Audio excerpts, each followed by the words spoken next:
కాపాడుకుందాం. ఒక యూనిట్ విద్యుత్ ఆదా చేస్తే ఒక యూనిట్ విద్యుత్ ఆదా చేస్తే 2 యూనిట్ ఉత్పత్తి చేసినట్లే. 5 స్టార్ రేటెడ్ ఉపకరణాలు ఉపయోగిద్దాం. 4 తరాలకు భరోసా ఇద్దాం.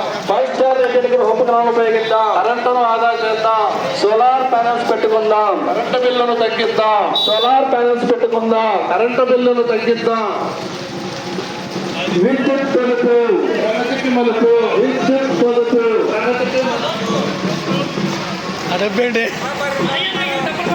విద్యుత్ విలువైనది వృధా కాకుండా కాపాడుకుందాం. విద్యుత్ విలువైనది వృధా కాకుండా కాపాడుకుందాం. విద్యుత్ విలువైనది వృధా కాకుండా కాపాడుకుందాం. 1 యూనిట్ విద్యుత్ ఆదా చేస్తే 2 యూనిట్లు ఉత్పత్తి చేసినట్లే. 1 యూనిట్ విద్యుత్ ఆదా చేస్తే 2 యూనిట్లు ఉత్పత్తి చేసినట్లే. 5 స్టార్ రేటెడ్ గృహోపకరణాలు ఉపయోగిద్దాం. కరెంటును ఆదా చేద్దాం. 5 స్టార్ రేటెడ్ గృహోపకరణాలు ఉపయోగిద్దాం. కరెంటును ఆదా చేద్దాం. సోలార్ ప్యానెల్స్ పెట్టుకుందాం. కరెంటు బిల్లును తగ్గిద్దాం. సోలార్ ప్యానెల్స్ పెట్టుకుందాం. కరెంటు బిల్లును తగ్గిద్దాం. విద్యుత్ విలువైనది వృధా కాకుండా కాపాడుకుందాం. విద్యుత్ విలువైనది.